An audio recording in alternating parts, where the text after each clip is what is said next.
ఒకవైపు సస్పెన్షన్లో ఉన్న IPS officer, మరోవైపు పదవిలో ఉన్న డిప్యూటీ స్పీకర్. వాళ్ళిద్దరి మధ్య ఒక పబ్లిక్ ఫైట్. మరిది కేవలం ఇద్దరి మధ్య గొడవేనా, లేక మన సిస్టంలో ఉన్న లోపమా? పదండి, ఈ వివాదం లోతుల్లోకి వెళ్ళి అసలు విషయం ఏంటో చూద్దాం.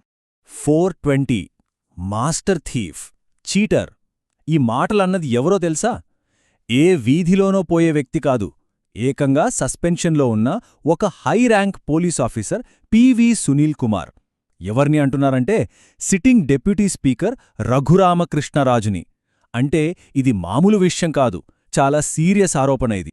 అక్కడే మనకు ఒక పెద్ద ప్రశ్న వస్తోంది. అసలు ఒక ఐపీఎస్ ఆఫీసర్కి ఇలా పబ్లిక్గా ఒకరిపై ఆరోపణలు చేసే హక్కు ఉందా? ఇది వాళ్ళిద్దరి పర్సనల్ ఫైటా, లేకపోతే మన సిస్టంలోనే ఏదో పెద్ద ప్రాబ్లం ఉందా? సరే, అసలీ వివాదమేంటి?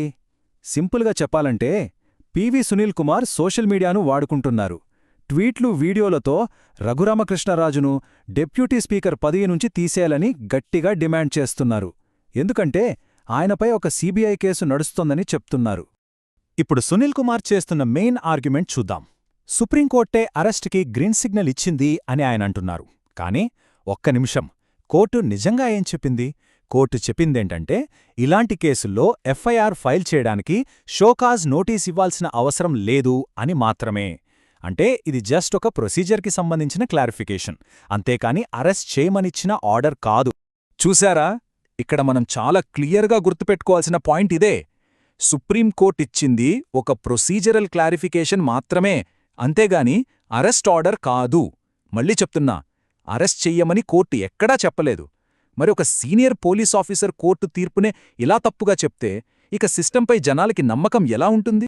సరే, ఈ విషయం మనల్ని మరో పెద్ద ప్రశ్న దగ్గరికి తీసుకొస్తుంది. అదేంటంటే, ఒకరి మీద కేస్ పెండింగ్లో ఉంది అనుకుందాం. అంత మాత్రాన వాళ్లు దోషి అయిపోయినట్టేనా? అంటే ఒక ఎఫ్ఐఆర్ ఫైల్ అయితే అదే శిక్ష? ఈ లాజిక్ ఎంతవరకు కరెక్ట్? మన లీగల్ ప్రాసెస్ ఎలా పనిచేస్తుందో ఒకసారి చూద్దాం. చాలా సింపుల్. ఫస్ట్, ఎఫ్ఐఆర్, ఇది కేవలం ఒక ఆరోపణ అంతే. సెకండ్, ఇన్వెస్టిగేషన్, ఇది ఒక ప్రాసెస్. ఫైనల్గా వర్డిక్ట్, అంటే తీర్పు. ఇదిచ్చే అధికారం ఒక్క కోర్టుకు మాత్రమే ఉంటుంది. ఈ మూడింటినీ కలిపి ఒకేలా చూడటమంటే అది మన న్యాయ సూత్రాలకే వ్యతిరేకం. చూడండి, ఆరోపణ వేరు, శిక్ష వేరు. ఈ బేసిక్ ప్రిన్సిపల్ మనం అర్థం చేసుకోవాలి. మనకు తెలిసిన ఎంతోమంది పొలిటికల్ లీడర్స్ మీద కేసులున్నాయి, జగన్మోహన్ రెడ్డి గారి దగ్గర్నుంచి చంద్రబాబు నాయుడు గారి వరకు. కానీ కేసు ఉన్నంత మాత్రాన వాళ్ళు నేరస్తులైపోతారా? లేదు గదా. ఎవరు దోషి, ఎవరు నిర్దోషి అని తేల్చేది కోర్టు మాత్రమే. సరే, ఇప్పటిదాకా మనం ఆరోపణల గురించి మాట్లాడాం. కానీ దానికంటే ముఖ్యమైన విషయం ఒకటుంది. ఇప్పుడు మనం దానిపై ఫోకస్ చేద్దాం. అదేంటంటే ఈ ఆరోపణలు చేస్తున్న ఆఫీసర్ ప్రవర్తన. ఇది ఈ మొత్తం ఇష్యూలో చాలా చాలా కీలకమైన point. All India services conduct rules అని కొన్నుంటాయి. అవి చాలా క్లియర్గా చెప్తాయి, ఒక ఐపీఎస్ ఆఫీసర్ సస్పెన్షన్లో ఉన్నా కూడా వాళ్లు సర్వీస్లోనే ఉన్నట్టు. అంటే వాళ్లు పొలిటికల్ కామెంట్స్ చేయకూడదు, కోర్టులో ఉన్న కేసుల మీద జడ్జ్మెంట్లు ఇవ్వకూడదు. అన్నిటికన్నా ముఖ్యంగా ఒక రాజ్యాంగబద్ధమైన పదవిలో ఉన్న వ్యక్తిని పట్టుకొని పబ్లిక్గా దోషి అని చెప్పకూడదు. అయితే దీనికి సదరు ఆఫీసర్ ఏం సమాధానం చెప్పొచ్చు? నేను ఇవన్నీ ఒక ఆఫీసర్గా అనట్లేదు, ఒక ఇండివిజువల్గా, ఒక పౌరుడిగా మాట్లాడుతున్నాను అని వాదించొచ్చు. కాని అసలు పాయింట్ ఏంటంటే ఒక ఐపీఎస్ ఆఫీసర్కి ఆ ఆప్షనే లేదు.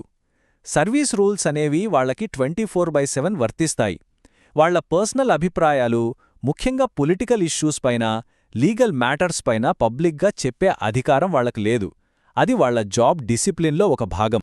సరే, ఇంకో ఆర్గ్యుమెంట్ కూడా ఉంది. అదేంటంటే నా దగ్గర ఆధారాలు ఉన్నాయి అని చెప్పడం. ఇది నిజానికి ఇంకా డేంజరస్. ఎందుకో చూద్దాం. ఆలోచించండి, ఆధారాలు ఎక్కడ పెట్టాలి? వాటికి సరైన చోటు కోర్టు, అంతేకాని ట్విట్టరో యూట్యూబో కాదు. ఒక గవర్నమెంట్ ఆఫీసర్ పనేంటి?